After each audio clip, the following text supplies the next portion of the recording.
राज्यातील कापूस सोयाबीन उत्पादक शेतकऱ्यांचा मोठा निर्णय. राज्यातील कापूस सोयाबीन उत्पादक शेतकरी अक्षरशः देशोधडीला लागलेला आहे. शेतीला लागलेला खर्च भरून निघत नाही. त्यामुळे किमान शेतकऱ्यांच्या शेतीमालाला रास्त भाव द्यावा आणि यासाठी अनेक वर्षापासून राज्यातील शेतकरी सरकारविरोधात आगतांडव करीत आहे.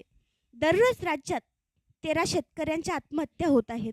आत्महत्या मुक्त करू पाहणाऱ्या सरकारने शेतकरी विरोधी निर्णय घेतल्याने उलट दुप्पटीने शेतकरी आत्महत्या वाढल्या हे वास्तव आहे. मागील वर्षी कापूस 10,000 रुपये क्विंटलपर्यंत भाव असताना भाजपा सरकारने वेळोवेळी कापसाच्या गाठी आयात करून 10,000 रुपये क्विंटलने विकणारा कापूस शेतकऱ्यांना 6,000 रुपये क्विंटलने विकावा लागला. 7,500 रुपये क्विंटलची सोयाबीन सरकारने सोयाबीन पेंड आयात केल्याने शेतकऱ्यांना 4,000 रुपये क्विंटलने विकावी लागली. याचा मोठा फटका शेतकऱ्यांना बसला आहे. जाणीवपूर्वक शेतकऱ्यांच्या सोयाबीन कापसाचे भाव पाडून भाजप सरकार मोकळे झाले आहे. परंतु भाजप सरकारने विधानसभेच्या निवडणुका डोळ्यासमोर ठेवून शेतकऱ्यांची मनधरणी करण्यासाठी भावानंतर निर्णय घेतला आहे.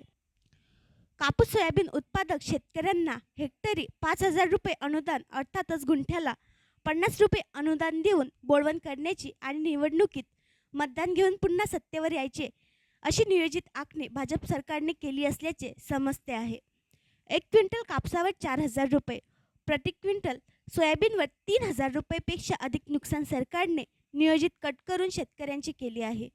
निवडणुकीच्या तोंडावर शेतकऱ्यांच्या नावाने नवनवीन घुमजाव योजना आणून केवळ मत मिळवण्यासाठी सरकारचा खटाटोप सुरू आहे. केवळ सत्तेत येण्यासाठी शेतकऱ्यांना लुटून अशा निवडणुकीच्या तोंडावर सरकारने आणलेल्या योजनेला शेतकरी भीक घालणार नसल्याचे शेतकऱ्यांनी स्पष्ट केले आहे. त्यामुळे भाजप सरकारने कापूस प्रति क्विंटल 15,000 रुपये तर सोयाबीनला प्रति क्विंटल 9,000 रुपये अपेक्षित भाव दिले नसल्याने आता भाजपमधल्या उमेदवारांना शेतकरी मतदान करणार नाही असा महत्त्वपूर्ण निर्धार राज्यातील शेतकऱ्यांनी केला आहे.